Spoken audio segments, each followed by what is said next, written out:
EU Commission Chief Ursula von der Leyen was left red-faced as lawmakers rejected the flagship proposal to reform the bloc's energy markets.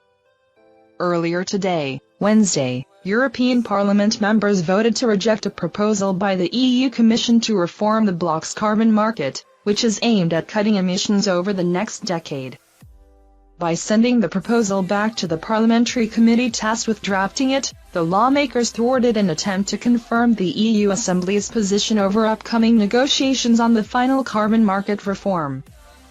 European MEPs are currently splintered over the proposed plans, which are aimed at putting the EU back on track to fulfilling its goals of reducing net greenhouse gas emissions 55% by 2030, from 1990 levels.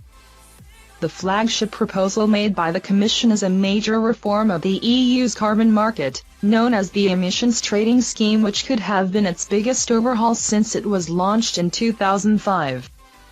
The proposal would strengthen the scheme by raising its targets to cut emissions from 61% by 2030. While some MEPs have argued for boosting that figure to a 67% emission reduction, others are looking to only make an incremental change to 63%.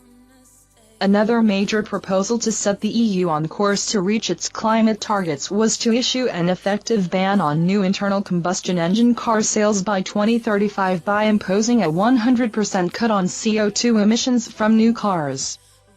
This proposal faced stiff opposition from the centre-right European People's Party, EPP, the Parliament's biggest lawmaker group, which looked to weaken that to a 90% CO2 cut. EPP lawmaker Jens Gieseke slammed the proposal, saying, "We need flexibility for the market and for customers. We shouldn't have bans." Meanwhile, Jan Huitema, the EU Parliament's lead lawmaker on the proposal to ban new fossil fuel cars, noted that the 2035 timeline was crucial, considering the average lifespan of a new car is around 15 years. This means a ban any later than that could prevent the bloc from reaching its target of net zero emission by 2050, which is the target scientists have warned the world must reach in order to avoid the most disastrous levels of climate change.